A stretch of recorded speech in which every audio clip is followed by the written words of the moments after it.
Shalom, puji Tuhan. Saya percaya saudara adalah orang-orang hebat, orang-orang yang sungguh luar biasa, orang yang sungguh-sungguh menikmati kasih karunia Tuhan. Puji Tuhan, masih bersama dengan saya, Pendeta Fernando Sombing, bicara yang sama. Masih ada Yesus, masih ada jawaban. Masih ada Yesus, masih ada harapan. Saudaraku yang dikasih Tuhan, renungan saat ini terambil dalam 2 Tawarik pasal 32 ayat 7 sampai ayat 8. Yang berkata demikian, kuatkanlah dan teguhkanlah hatimu, janganlah takut dan terkejut terhadap Raja Asyur serta seluruh laskar yang menyertainya. Karena menyertai kita lebih banyak daripada yang menyertai dia. Yang menyertai dia adalah tangan manusia. Tetapi yang menyertai kita adalah Tuhan Allah kita, yang membantu kita dan melakukan peperangan kita. Oleh kata-kata Hizkia, Raja Yehuda, rakyat mendapat kepercayaannya kembali. Wow, luar biasa saudara. Saudaraku yang dikasih Tuhan, terkadang memang kita merasa lemah. Seringkali kita diperhadapkan dengan begitu banyak persoalan. Kita diperhadapkan dengan begitu banyak masalah yang menurut ukuran kita, masalah demi masalah, persoalan demi persoalan ini begitu berat. Dan kita merasa bahwa kekuatan kita tidak sebanding dengan persoalan yang kita hadapi. Saudara yang dikasih Tuhan, melalui firman Tuhan ini, kita kembali diingatkan bahwa memang secara manusia kekuatan kita tidak seberapa. Tetapi kita perlu perhatikan bahwa bersama dengan Tuhan kita memiliki kekuatan yang lebih besar dari apapun, di mana kita sanggup menghadapi segala persoalan-persoalan yang ada. Kita sanggup melakukan segala perkara.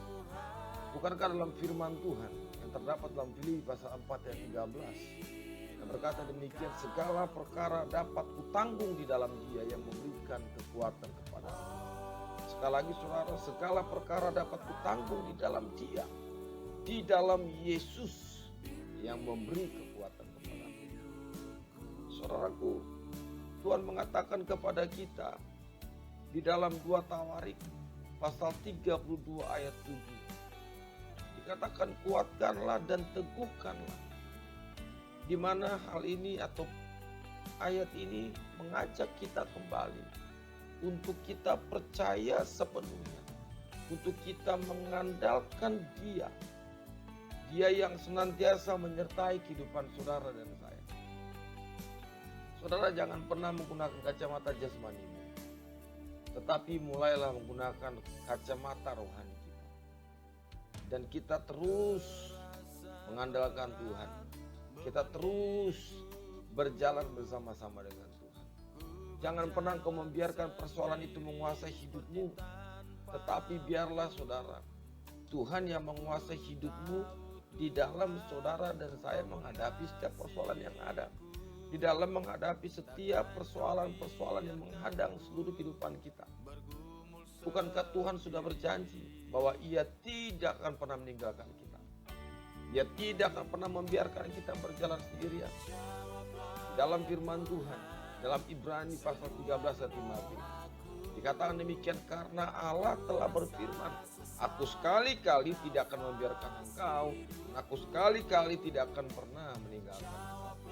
Dan inilah yang harus timbul saudara dalam hati saudara dan saya.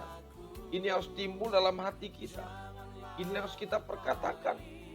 Sebab dengan yakin, dikatakan saudara, ayat yang ke-6. Sebab itu dengan yakin kita dapat berkata, Tuhan adalah penolongku. Aku tidak akan takut. Apakah yang dapat dilakukan manusia terhadap aku? Wow, luar biasa saudara. Ibrani pasal 13 ayat 5b.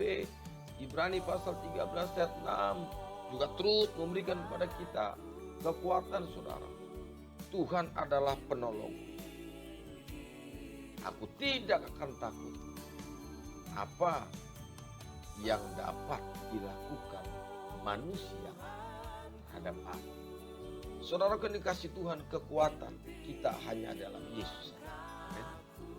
Dia tidak pernah meninggalkan saudara dan saya. Dia tidak pernah meninggalkan kita. Dia senantiasa menolong saudara. Dia senantiasa memberikan kekuatan kepada kita. Karena itu saudara, waktu kita mengalami ketakutan, waktu kita mengalami kegelisahan, waktu kita hilang kekuatan itu, ingat bahwa Tuhan ada bersama. Ingat akan janji Tuhan. Ingat akan penyertaan Tuhan. Berserulah kepada Tuhan. Karena Tuhan berkata di dalam firman, di dalam Mazmur pasal 50:15 yang berkata demikian, berserulah kepadaku pada waktu kesesakan. Aku akan meluputkan engkau dan engkau akan memuliakan aku. Sekali lagi saudara dikasih Tuhan, berharaplah hanya kepada Dia saja. Berharaplah dengan sungguh-sungguh kepada Yesus. Mata Tuhan tertuju kepada mereka yang takut akan Dia. Kepada mereka yang berharap akan kasih setia Tuhan. Untuk apa saudara? Untuk dapat melepaskan setiap persoalan-persoalan ini. Untuk apa? Untuk saudara dapat melepaskan setiap permasalahan dalam setiap kehidupan saudara. Persoalan yang menghimpit hidupmu. Mungkin saat ini engkau mengalami persoalan yang begitu berat. Engkau mengalami persoalan yang begitu dahsyat di tengah-tengah wabah COVID-19 ini. Namun percayalah saudara, firman Tuhan berkata, aku sekali-kali tidak akan pernah meninggalkan engkau. Aku sekali-kali tidak akan pernah meninggalkan engkau. Biarlah di masa-masa yang sukar ini saudara, kita terus senantiasa mengandalkan Tuhan. Dan percayalah bahwa Tuhan akan senantiasa memelihara hidupmu dari saat ini sampai selama-lamanya. Soli Deo Gloria, Tuhan Yesus memberkati. Amin.